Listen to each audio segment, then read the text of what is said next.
आप देख रहे हैं न्यूज़ इटकी। न्यूज़ इटकी में आपका स्वागत है। देखिए एक रिपोर्ट। ऑल मुस्लिम यूथ एसोसिएशन आमिया संगठन का अंजुमन इस्लामिया हॉल में राउंड टेबल मीटिंग का आयोजन किया गया। संगठन के अध्यक्ष एस अली की अध्यक्षता में आयोजित मीटिंग में झारखंड में स्थानीय नीति और नियोजन नीति का निर्माण नहीं होने को लेकर चिंता जताई गई। इसके अलावा अल्पसंख्यकों के ज्वलंत मुद्दों को लेकर चर्चा किया गया। साथ ही निर्णय लिया गया कि आगामी 4 अगस्त को मानसून सत्र के दौरान इन तमाम मुद्दों को लेकर विधानसभा का घेराव किया जाएगा। ऑल मुस्लिम यूथ एसोसिएशन आमिया संगठन के द्वारा आज अंजुमन इस्लामिया कॉन्फ्रेंस हॉल में राउंड टेबल मीटिंग का आयोजन किया गया। राउंड टेबल मीटिंग में झारखंड राज्य का जो निर्माण हुआ और झारखंड का जो पहचान है स्थानीय नीति नियोजन नीति का निर्माण झारखंड में नहीं होने को लेकर चिंता जताई गई। साथ ही साथ झारखंड में रहने वाली जो पिछड़ी जातियां हैं, पिछड़ी जातियों का जो आबादी है, उस आबादी के अनुपात में जो झारखंड के जो 13 जिला है, जो अनुसूचित जिला है, वहां पर पिछड़े जातियों का आरक्षण नहीं होने से उनकी आबादी के अनुपात में जो सरकारी नौकरियों में भागीदारी होना चाहिए वो नहीं हो पा रहा है। झारखंड में मुस्लिम समुदाय की एक बड़ी आबादी है जिनका न्याय का मसला है, रोजगार का मसला है, अधिकार का मसला है, उनका उर्दू शिक्षकों से जुड़ा हुआ मसला है, मदरसों से जुड़ा हुआ मसला है। मदरसा आलिम फर्स्ट डिग्री की परीक्षा जो झारखंड एकेडमिक काउंसिल के द्वारा होता था उसको जैक ने रोक लगा दिया और सरकार इसको लेकर चिंतित नहीं है। वही फाजिल डिग्री जो बीएड किए हुए हैं उनको माध्यमिक आचार्य बहाली में शामिल होना था, उसको शामिल नहीं किया गया।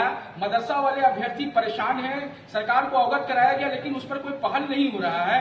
मॉब लिंचिंग की घटनाएं जो है झारखंड की बड़ी घटनाएं हैं और 68 मॉब लिंचिंग की घटनाएं झारखंड में हो चुकी है।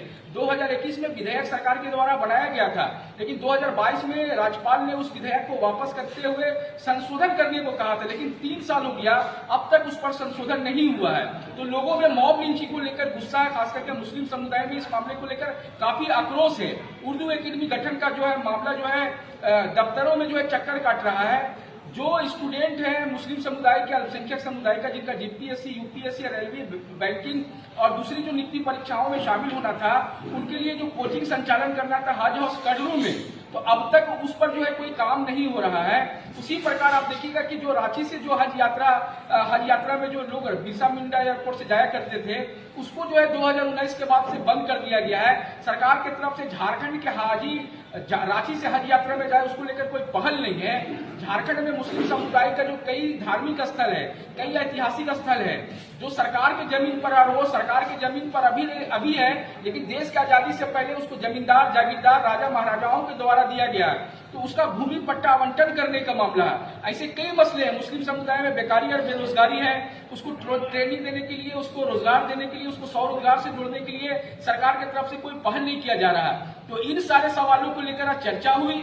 चर्चा में ये निर्णय लिया गया कि सरकार जो मानसून सत्र चल रहा है, विधानसभा सत्र 1 तारीख से 7 तारीख के बीच में, तो हम लोग 4 तारीख को विधानसभा का घेराव करेंगे और घेराव से पहले रांची जिला के विभिन्न प्रखंडों में मीटिंग करेंगे और साथ साथ मुस्लिम समाज के जितने भी सामाजिक संगठन हैं, बिरादरी वाले संगठन हैं और जो भी तंजीम इदारे हैं, सारे लोगों को हम लोग दावत देकर उनसे आह्वान करेंगे कि 4 अगस्त को जो विधानसभा का घेराव मुस्लिम समाज के न्याय, अधिकार, रोजगार के सवाल पर और झारखंड के सवाल पर जो होना है उसमें सारे लोग शामिल होंगे। हम लोगों का कोशिश होगा। मेरा नाम एस अली है, मैं अध्यक्ष हूँ आमिया संगठन और मेरे साथ आमिया संगठन झारखंड छात्र संघ के सारे पदाधिकारी शामिल हैं।